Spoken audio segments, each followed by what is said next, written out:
Hello student, good morning, good afternoon, good evening. जब भी तुम मेरा वीडियो देख रहे हो स्टूडेंट, आज हम लोग कौन सा लेक्चर स्टार्ट करने वाले हैं? Lecture number 18। हेडिंग डाल लो, लेक्चर नंबर 18। लेक्चर लिखने से फायदा क्या होगा? तुमको पता रहेगा कि किस लेक्चर तक क्लास किए हो और किस लेक्चर के बाद फर्दर तुमको क्लास करना है ना।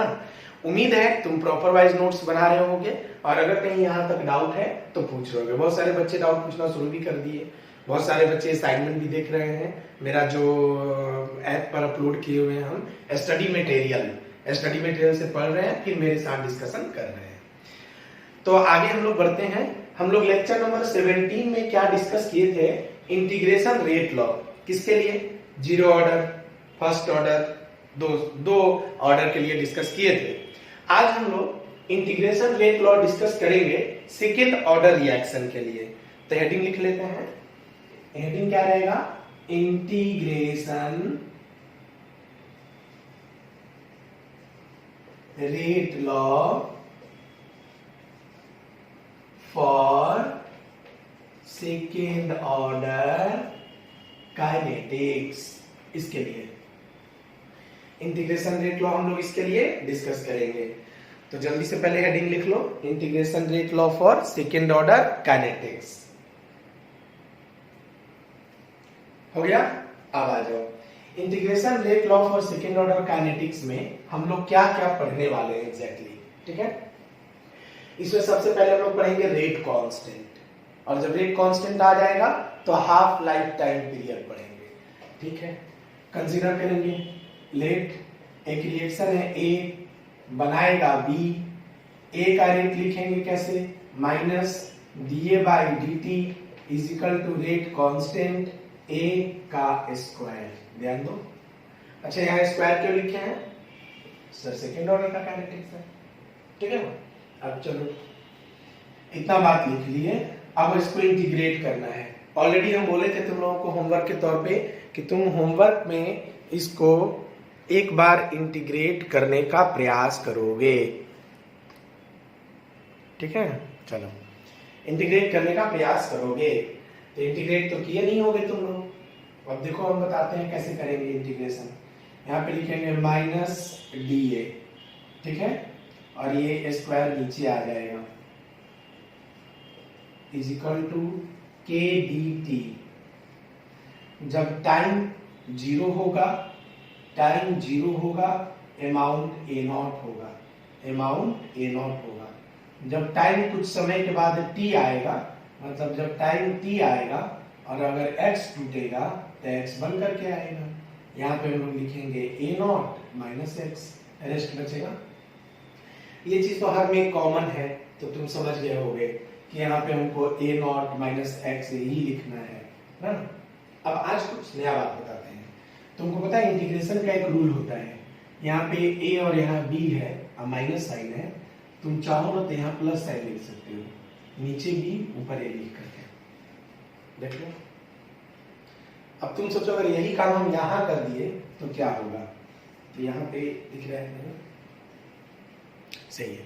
यहाँ पे ऊपर ए नॉट, नीचे ए नॉट माइनस एक्स लिखोगे और यहाँ पे डी ए बाई ए का स्क्वायर लिखोगे इज इक्वल टू के, और डी टी का इंटीग्रेशन होगा T, lower limit zero, upper limit T, ठीक है? और डी टी का integration T, upper limit minus lower limit put करते हैं। अब ये सब बात तो तुम लोगों को बताने की जरूरत है नहीं, तुम लोग स्मार्ट हो, समझते होगे। D A by A square का इंटीग्रेशन देखो कैसे करेंगे। ए स्क्वायर करने के पहले इसको कर लेते हैं के, अपर लिमिट रखोगे तो टी, लोअर लिमिट रखोगे तो जीरो, मतलब डायरेक्ट ये क्या हो जाएगा? K into T is equal to D A by A square, यानी कि इसको हम लिख सकते हैं ए नॉट माइनस एक्स। अच्छा, ऊपर ए नॉट माइनस एक्स, नीचे कैसे आ गया? ये देखो नीचे आएगा ना, नीचे कैसे आ गया? साइन पॉजिटिव हो गया। अब यहाँ पे D A by A square है तो इसको ए के power minus two D A लिख सकते हैं, ठीक है?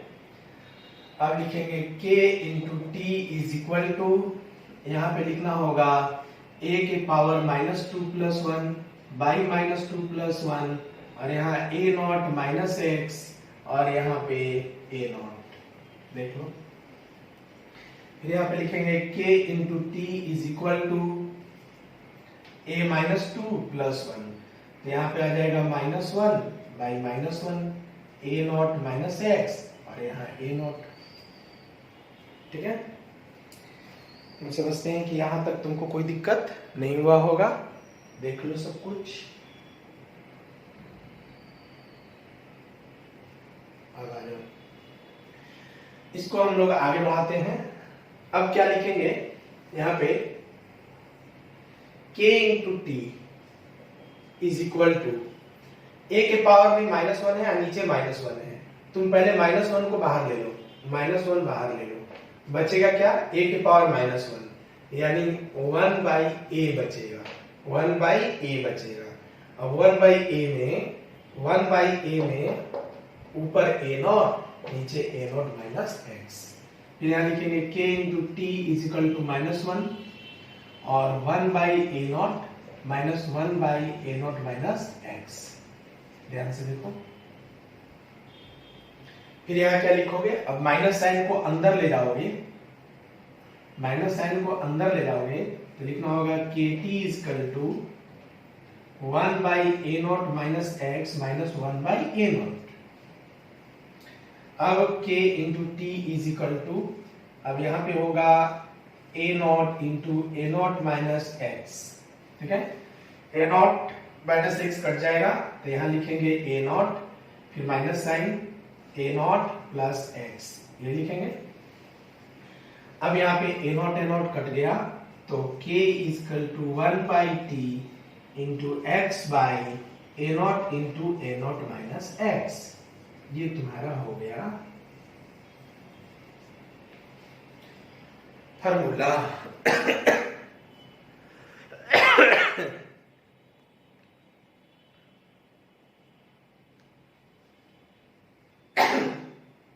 चलो, rate constant is equal to one by T X A not into A not minus X. Clear है? जल्दी से इसको लिख लो, वीडियो पॉज करके इसको लिख लो। प्योर इंटीग्रेशन है, मैथ वाला बच्चा तो डायरेक्ट भी कर लेगा, इसीलिए तो ये चैप्टर इतना इंटरेस्टिंग है और बहुत छोटा चैप्टर है, तुरंत समझ सकते हैं। चलो इसको मिटाए रहे, मिटाते हैं इसको।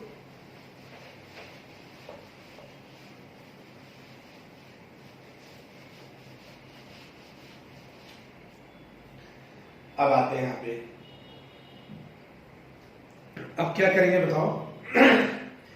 के हमारे पास आ गया है, अब हम लिखेंगे half life time period, second half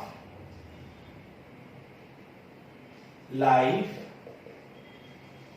time period, यानी t1/2। याद होगा तुमको हाफ लाइफ टाइम पीरियड का फॉर्मूला बताए थे कि हाफ लाइफ टाइम पीरियड क्या है, तो कोई भी सब्सटेंस अपने इनिशियल अमाउंट का 50% जितने टाइम में ब्रेक हो जाए उसको हाफ लाइफ टाइम पीरियड कहते हैं। ठीक है, अगर हम लोग यहाँ पे हाफ लाइफ टाइम पीरियड निकालना चाहें तो लिखेंगे k is equal to 1/t 1/2 into x। अब x ना होकर के ये a0/2 रहेगा इंटू a0, ये वाला a0। फिर यहाँ पे अब a0 माइनस x, आधा टूट गया तो आधा बच गया, मतलब यहाँ भी लिखना होगा a0/2। पहले बोलो, इतना बात समझ में आ गया। अब यहाँ पे हम लोग a0 से a0 काट देंगे, 2 से 2 काट देंगे, तो k is equal to 1/a0 t1/2, यानी कि t1/2 is equal to 1/a0 into k। ये लो, हाफ लाइफ टाइम पीरियड का फॉर्मूला बन गया।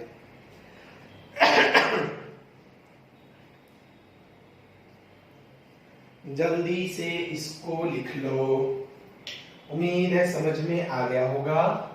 ये है तुम्हारा सेकेंड ऑर्डर रिएक्शन का हाफ लाइफ टाइम पीरियड। मिटा दें। अब हम लोग इसको मिटा के आगे बढ़ते हैं, नया हेडिंग डालते हैं जिसका नाम है integration rate law for nth order kinetics.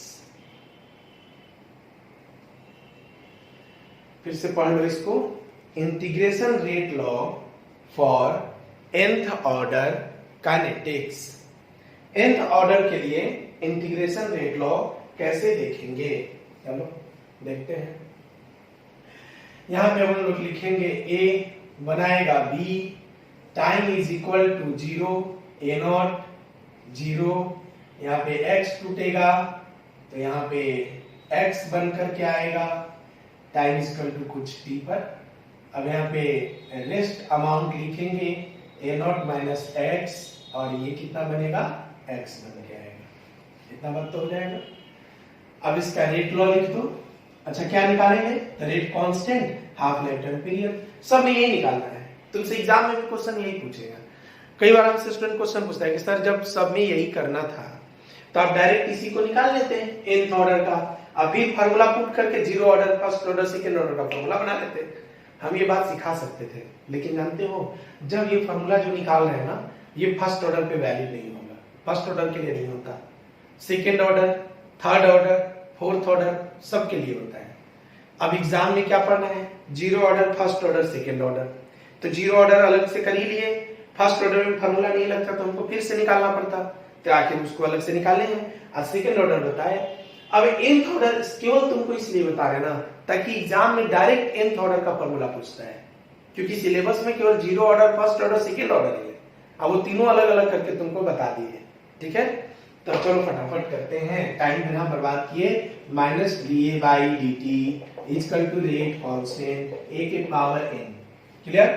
अब हम लोग इसको यहाँ लाएंगे तो हो गया da/a के power n equal to k dt, जब time equal to 0, amount a0, time equal to t, amount a0 minus x, clear है। आगे बढ़ जाइए सर, यहाँ पे क्लियर है। k इंटू dt का इंटीग्रेशन क्या हो जाएगा, t हो जाएगा। अब यहाँ पे क्या लिखेंगे, da/a के पावर n, इसको सॉल्व करो, a के पावर माइनस n da, यहाँ पे नीचे a0, ऊपर a0 minus x, sign negative अभी लगा हुआ है। तो तुम क्वेश्चन पूछोगे सर आप अभी साइन को प्लस नहीं कर रहे हैं इसको चेंज करके, क्योंकि फार्मूला में डायरेक्ट ही आ जाना है, देखना अभी कैसे डायरेक्ट फार्मूला आ जाएगा, इसीलिए नहीं कर रहे। तुम चेंज भी करोगे तो वही बात आएगा। अब यहाँ पे k into T is equal to minus sign बाहर, a के power minus n plus 1 by minus n plus 1, बता दो a0 माइनस x, इतना लिखेंगे कि नहीं। अब k into T is equal to minus sign बाहर, अब ये देखो a के पावर 1 माइनस n, अरे भाई माइनस n प्लस 1 है तो डायरेक्ट हम 1 माइनस n इसको लिख सकते हैं, इसमें तो कोई दिक्कत नहीं है। और इसी को हम ये चाहते हैं कि n माइनस 1 लिखें, तो n माइनस 1 लिखोगे तो बताओ माइनस साइन बाहर रहेगा कि नहीं, ठीक है। उसी तरह से यहां भी n माइनस 1 लिखोगे, बताओ माइनस साइन इससे कट जाएगा कि नहीं, क्लियर है। अब यहाँ पे a0 माइनस x, ठीक है।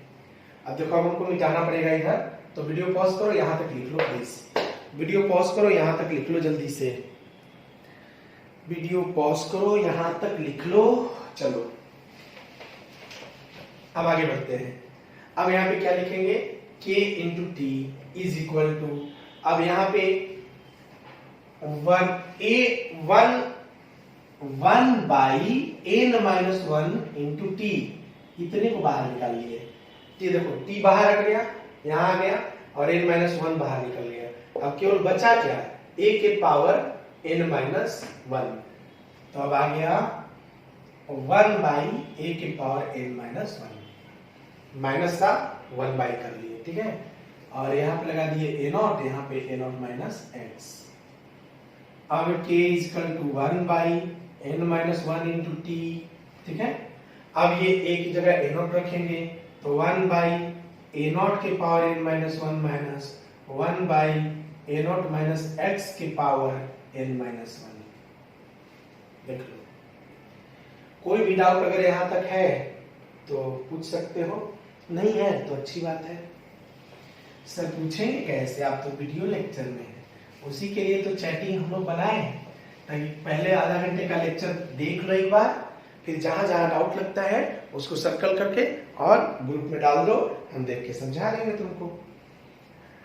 फटाफट बना लो। k इज इक्वल टू आ गया 1/n-1 into T by 1/a0 के power n-1 minus 1/a0 minus x के पावर n-1। एग्जाम में डायरेक्ट ये फॉर्मूला पूछता है। अब हाफ लाइफ टाइम पीरियड निकालते हैं। हाफ लाइफ टाइम पीरियड कैसे निकालेंगे? हाफ लाइफ टाइम पीरियड का मतलब होगा T1/2। ठीक है, अब यहां पे T1/2 के रिस्पेक्ट में बात करते हैं। लिखेंगे K equal to 1/n-1 into T। ठीक है, 1/2 1/a0 के पावर n-1 माइनस 1/, अब यहाँ a0 माइनस x है तो ये बचेगा आधा, मतलब a0/2 बचेगा और पावर में n-1। जल्दी से देख लो इसको, कोई डाउट नहीं तो पूछ लो।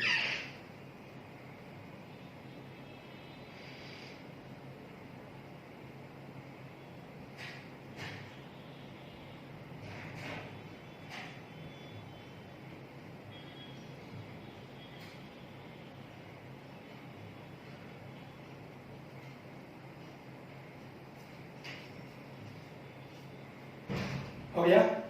अब आ जाओ। अब यहां पे हम लोग लिखेंगे k is equal to 1/n-1 T1/2 1/a0 के पावर n-1 माइनस, अब ये देखो 2 ऊपर चला आएगा और a0 नीचे आएगा, तो 1/ यहाँ 2 के पावर n-1 और नीचे क्या आ जाएगा, तो a0 के पावर n-1। यहां भी a0 के पावर n-1, यहां भी a0 के पावर n-1। अब चलो हम लोग क्या करेंगे, k equal to 1/n-1 T1/2 और यहां पे लिखेंगे 1 - 2 के पावर n-1 बाई a0 के पावर n-1। पहले बोलो, हम समझते हैं इतना बात सबको अच्छे से समझ में आ गया होगा। ठीक है, अब यहां पे t हाफ लिख लेते हैं। T1/2 equal to 1/n-1 into k into 1 - 2 के power n-1 by a0 n-1। ये फॉर्मूला है half life time period of the nth order reaction. बहुत इंटरेस्टिंग पॉइंट है, जल्दी से लिख लो। अगर इतना लिख लिए होगे तब अब हम मिटा रहे हैं, वीडियो पॉज करके लिख लेना।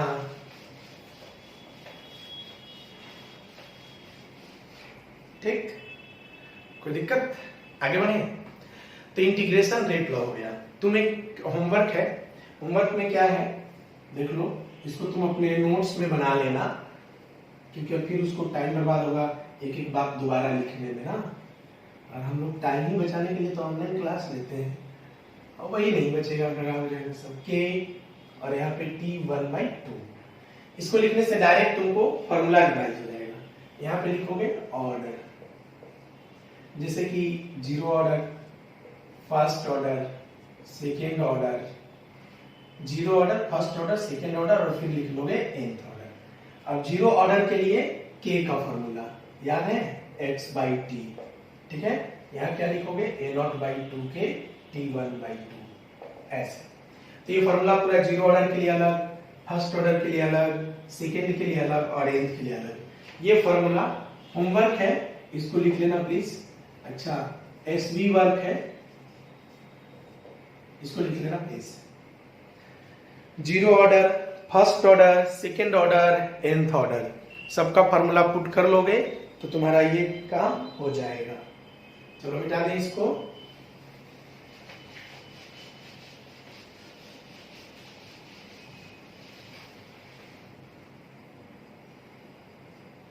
आगे बढ़ जाए, चलो अब हम लोग एक नया इसमें टॉपिक डिस्कस करेंगे। रिलेशन बिटवीन रेट एंड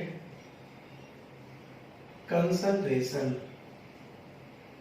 ये क्या टॉपिक का नाम है, क्योंकि एनसीईआरटी में ये टॉपिक नहीं देखे, एक्चुअली में ये एनसीईआरटी का एक टॉपिक है, लेकिन इनडायरेक्ट मेथड से बता रहे हैं, डायरेक्ट एनसीईआरटी में है। कैसे, अभी समझाएंगे। हम बोल रहे थे कि जब कोई भी एक रिएक्शन लो, जैसे मान लो हम एक रिएक्शन लेते हैं ए और वो बनाता है बी, ए लिया और क्या बना लिया, बी बना लिया। तो अगर ए लिए और बी बनाया तो रेट लिखेंगे D A by D T is equal to K A के पावर एम।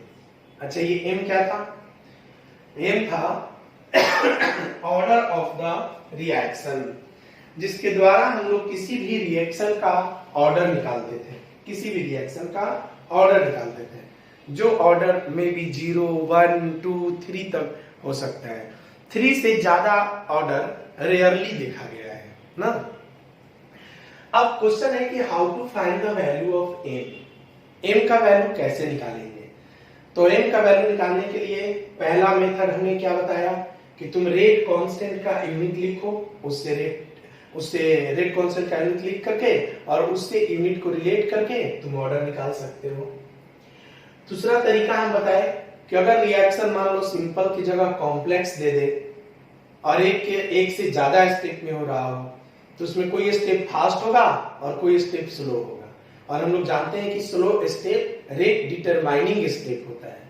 तो स्लो स्टेप पे जाओ और उस समय जो भी वहां पे स्लो स्टेप के दौरान रिएक्शन हो रहा हो उसके रिस्पेक्ट में बात कर लो, ठीक है। कि स्लो स्टेप में 2 एटम पार्टिसिपेट कर रहा है तो इसका मॉलिक्यूलरिटी 2 हो जाएगा, 3 हो रहा है, 3 एटम पार्टिसिपेट कर रहे हैं, मॉलिक्यूलरिटी 3 हो जाएगा। और मॉलिक्यूलरिटी ही जनरली देखा गया है कि ऑर्डर ऑफ रिएक्शन होता है।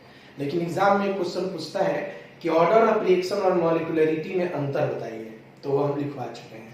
मतलब देखो 16 लेक्चर, 17 लेक्चर और 18 लेक्चर, ये तीनों लेक्चर अच्छे से देख लेना, अच्छे से समझ लेना, तुमको पता चल जाएगा। आगे बढ़ो। अब यहाँ पे minus d A by D T के ए के पावर एम 1, 2 यहाँ हो गया। सेकेंड मेथड डिस्कस कर लिए। थर्ड मेथड हम लोग डिस्कस कर रहे थे इंटीग्रेशन रेट लॉ।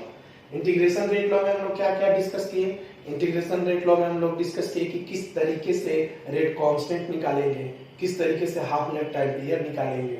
मैं उसके भी आप फिर क्वेश्चन को सॉल्व कर दिया। फिर आए हम लोग फोर्थ पॉइंट पे, जो अब देखने जा रहे हैं। इस मेथड का टेक्निकल नाम होता है हीट एंड ट्रायल मेथड। फिर से क्या नाम होगा? Heat and trial method. इस मेथड के द्वारा भी अगर हम चाहें तो ऑर्डर को बता सकते हैं। हेडिंग डाल लो, हीट एंड ट्रायल मेथड, ठीक है। लेकिन अगर ये मेथड समझना है तो पहले हमको रेट में और कंसंट्रेशन में रिलेशन देखना होगा। इसीलिए हम हेडिंग डाले relation between rate and concentration, और दूसरा नाम डाल दिए हीट एंड ट्रायल मेथड। अब मान लो यहां पे लेट केस 1 मानते हैं कि 0 ऑर्डर का रिएक्शन है। कौन सा ऑर्डर है? 0 ऑर्डर रिएक्शन।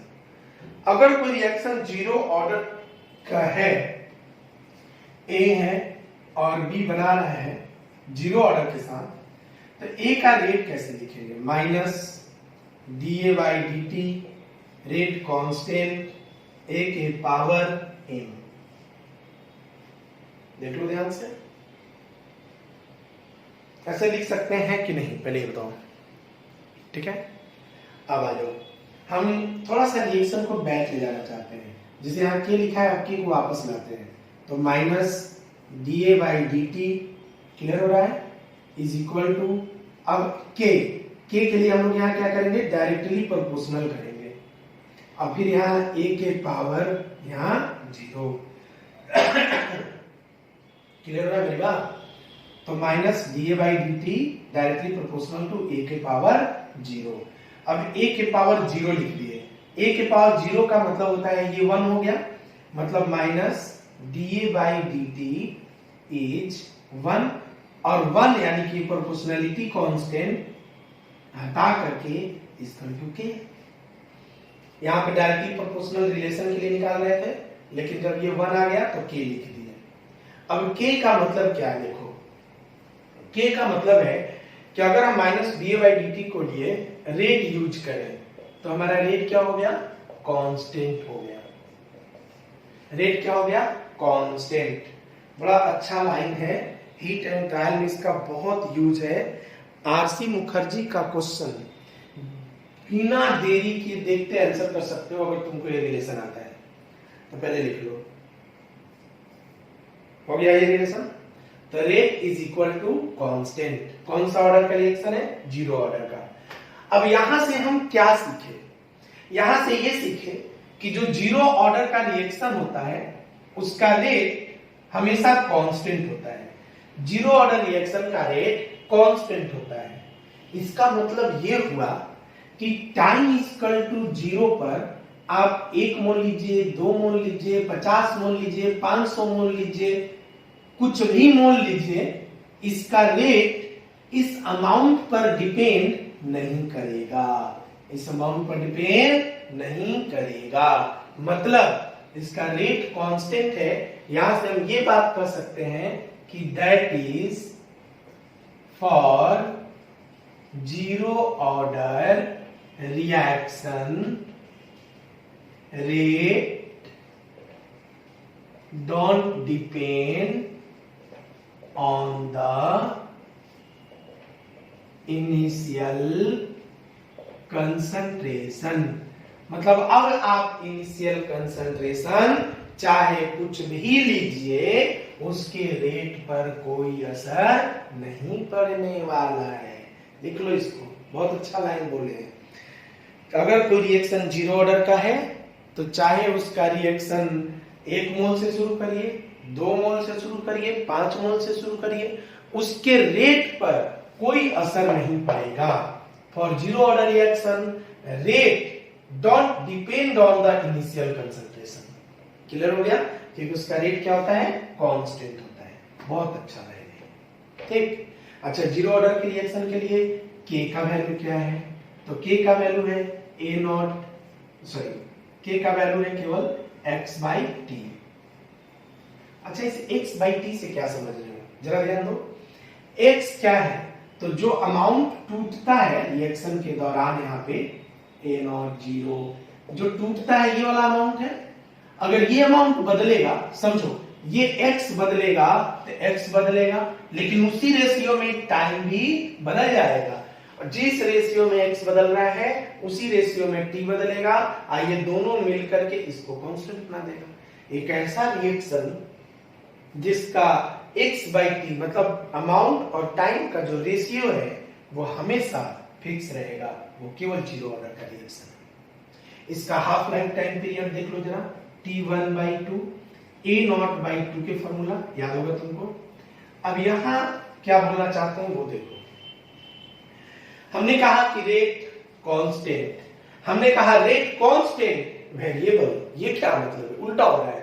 रेट कांस्टेंट है जबकि रेट कांस्टेंट वेरिएबल है। एक्स चेंज के चेंज, लेकिन जिस रेशियो में एक्स चेंज हो रहा है उसी रेशियो में टाइम चेंज होता है, तो ओवरऑल ये रेशियो कांस्टेंट हो जाता है।